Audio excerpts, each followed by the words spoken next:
Okay, first, the veto of the 168 billion in Ano siya, sir? 194. 194? oh, 194 Opo, opo. of unprogrammed activities is a cosmetic. Okay. You know, first, Sorry, tama ka. 168 yun unprogrammed. Go ahead. yeah.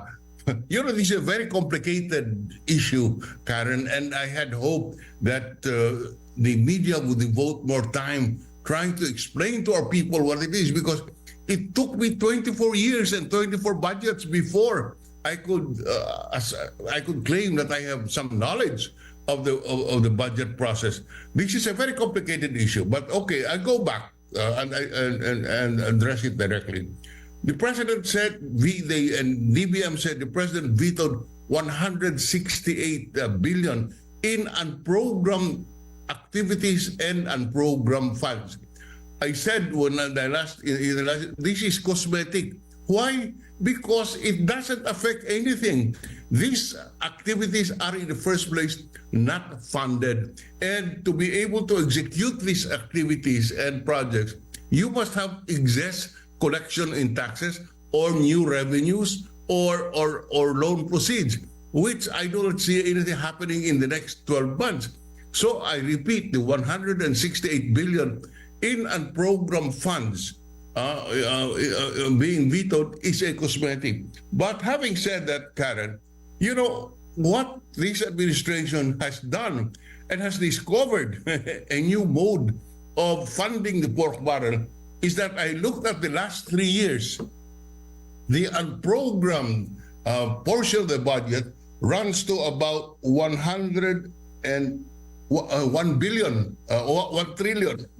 trillion pesos. Let me explain quickly what this means. When the president prepares the budget, there are two parts. One are the activities and projects which are funded by taxes and duties, etc. So there is a definite source of funding for these programmed activities. The other side of the budget is what we call the unprogrammed projects and activities. And the funding of this is unprogrammed. That is, and can only be funded if there is excess budget or excess revenue, excess taxes. So it cannot be executed if there is no extra fund. What this Congress did was to move activities in the programmed portion of the budget. In other words, activities which are surely to be funded by taxes and other revenues, and move them to the unprogrammed portion where the funding is not now certain. But so there is what we call a fiscal space in the program portion of the budget, meaning that you have revenues where there is no corresponding project that will be funded.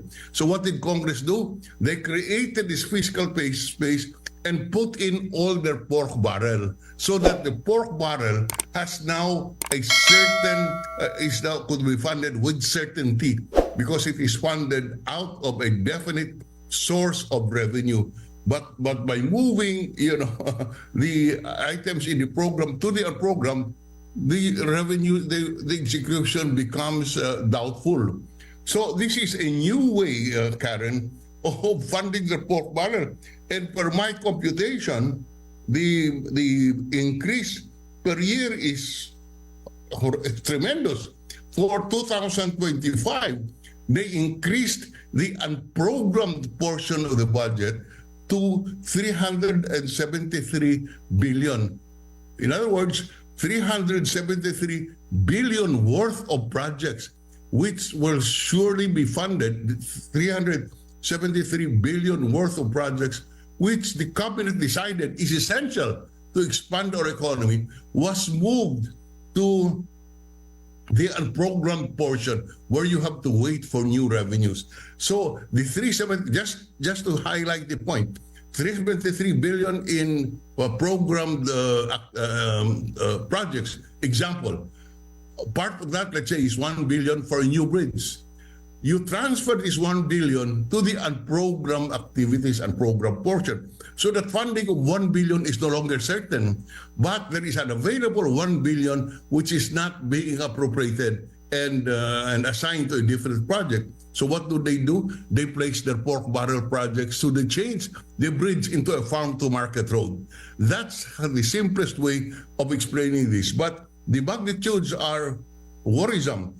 In this year's budget or General Appropriations Act, I can trace 373 billion of programmed activities and projects which were moved to unprogrammed, and therefore 373 billion is available for pork barrel. In last year, 449.5 billion in programmed activities and projects were moved to unprogrammed funds, and therefore 449 billion pesos was made available to fund pork barrel. Karen, this is, it's a very difficult process, and have taken time to try to explain it in the simplest possible terms so that our people understand. But this is a very serious concern that we should face.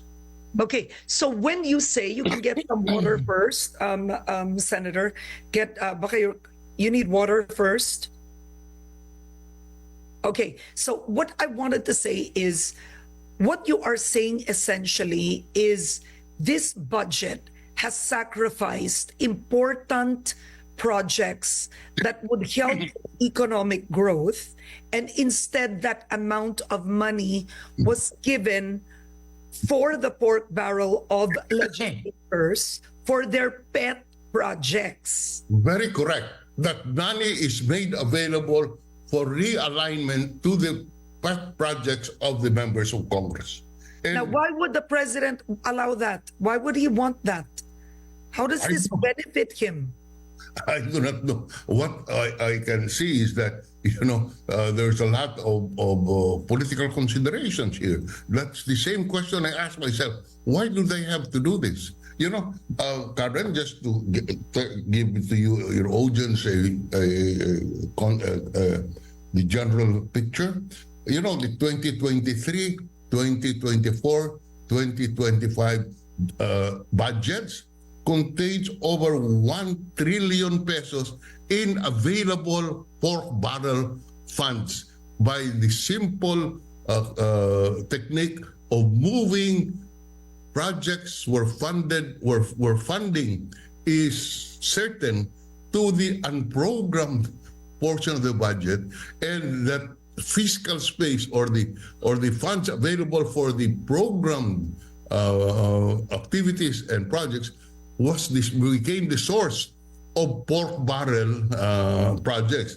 This amounts to 1 trillion in my estimate in the last 3 years. I am not saying that we do not know anymore what these projects are because the original funded projects were fleshed out by the cabinet through a process. Today, as we talk, for example, there is a budget call wherein each department is required to submit what are the projects that should be funded by taxes, etc. So this is submitted after a study. But what happens afterwards is that whatever study is done is thrown out of the basket, and this project is placed in the unfunded portion of the budget, which will not be funded because we're always operating on a deficit. So where do you think where can you get the excess revenues? That is why I am saying when the president vetoed this, it was all cosmetics because it doesn't mean anything. So technically, what the president only vetoed, when you look at it, is only 26 billion. That's correct. That's correct, Karen. That's the right context. Yes. Only 26 billion was meaningful. The rest are meaningless. Now, when you look at the budget, you've been studying it. How could you tell that the budget, let's say more than 300 plus billion, how could you tell that that's inserted as pork when naka-line item rin yun? How would you know that's pork? Because these are amendments introduced by Congress and not found in the original proposal of the president and the cabinet. Oh. And so these are just a very quick process. After the president submits the president's budget at the opening of Congress, this goes through debates in the both houses. And then a certain part of the process would be the period of amendments. I underscore that, period of amendments, because this is a bill. And it is in the period of amendments when the congressmen and the senators would put in their favorite projects. Uh-oh. And then, of course, there are differences. And afterwards, they go to the BICAM and reconcile the differences. And in the process of reconciling the differences, meron na namang dagdag yung pork barrel. So I would repeat, for the last 3 years, the increase in unprogrammed funds, meaning the activities, the funds for unprogrammed activities, is over 1 trillion pesos. I think I was going to say what's alarming isn't just the increase in unprogrammed funds, but the fact that what is being unprogrammed are the important projects, the ones that need the money. Very correct. What becomes unfunded are those essential projects which will move our economy, which will expand our economy, because this went through a process, and this is required by the Constitution. It goes through the process. The cabinet submits it to the president, and the DBCC or the budget deliberations would come up with a national expenditure program supported by the budget of expenditure and sources of fund. Yeah. And then after it is submitted to Congress in the period of amendments and in the BICAM would bungle the whole thing so that what comes out in the General Appropriations Act, hindi mo na maintindihan. So different from what was submitted. And unfortunately, those are projects which were studied by the technical people. Would you be able to give one? Would you be able to give a sample of one that's unprogrammed that would have had more value that?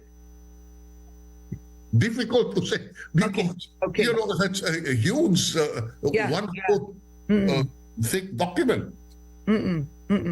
But I remember in the past budgets, things like, for example, I think you were still a senator then. One of the big issues then, if you remember, Senator, was, let's say, paying the allowances of nurses that served during COVID. Do you remember that there was a budget where inilagay yun sa unprogrammed? And that became an issue before.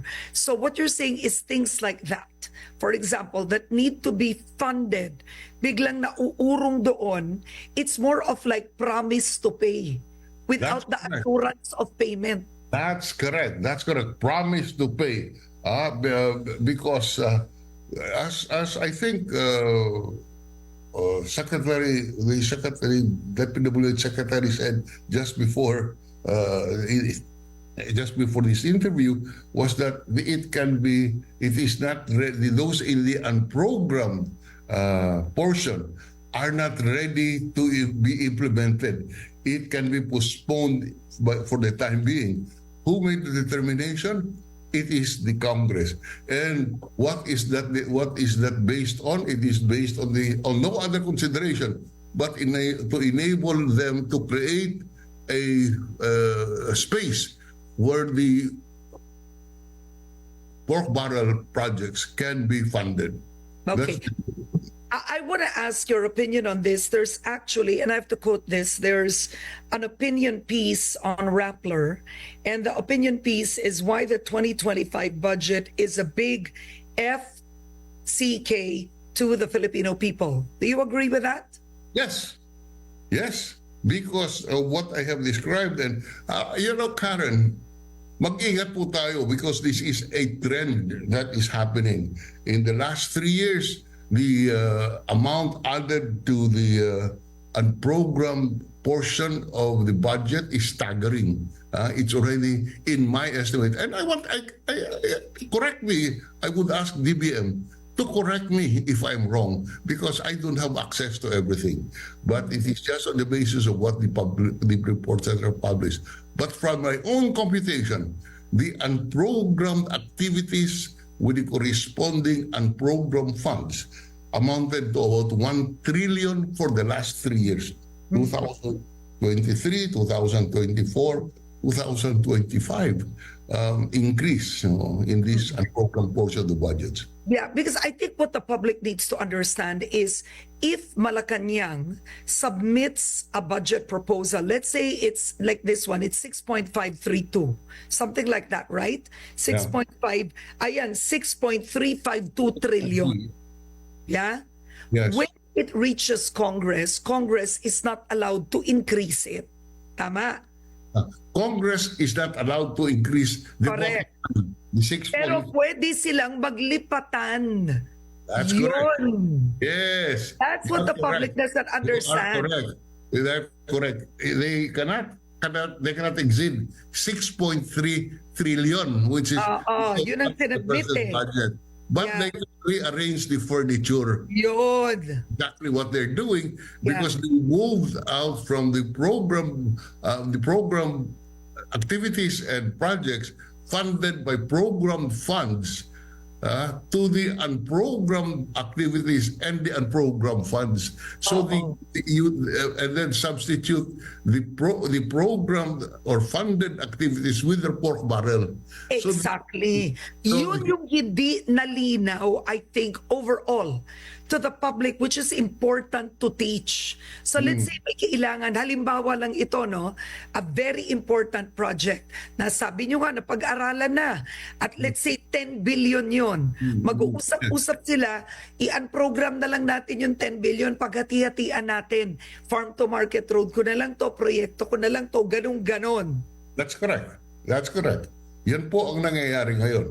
And the extent that it is happening is worrisome. And I hope this is stopped, and I hope that media and our sector, business sector, the church would participate in this debate in order to put across the message that, Mr. Government, we're watching and we're not happy.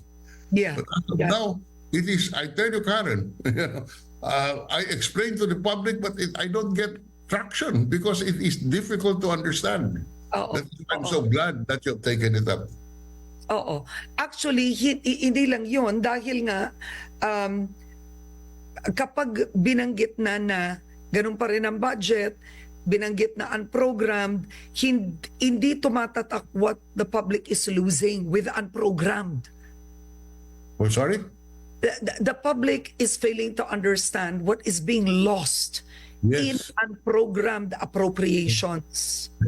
Alam mo, the public does not understand what unprogrammed is. And I suspect many of our legislators, many of our legislators also do not understand what unprogrammed means. And that is why I felt it is my duty to try to explain from where I sit and from my experience of looking at 24 national budgets what the unprogrammed activity and unprogrammed fund is. All right. Well, on that note, former Senate President Franklin Drilon, I do hope to have you back again as we discuss all these issues. We actually piece it out together and we analyze it. I think it's interesting. It's good for the viewers as well. So a happy new year to you, sir. Thank you. Thank you, Karen, for having me, and I hope we have helped the public understand this very complicated issue for the good of our country. Salamat po. Thank you. Tanong ko na pala, sir, habulin ko to. Hindi ba kayo tatakbo ngayong 2025? Kahit anong posisyon? Naiwan tapos na po yung filing. Kaya pwede akong tumakbo sa oval. Pero ba't di kayo nagplano kahit local? Tanong ko lang. Kahit sa Iloilo. I think my family is entitled to some time. I was in public service for 34 years. I think I have done my share. Not the others who feel that they could contribute, take over. 34 years is not a short time. I was in the cabinet for 9 years. I was in the Senate for 24 years. I think I have done my contribution. Mrs. Drilon and my kids and my family are also entitled to some attention. But that is why in topics such as this, where I feel I can contribute for the public service, I do find time and I do study.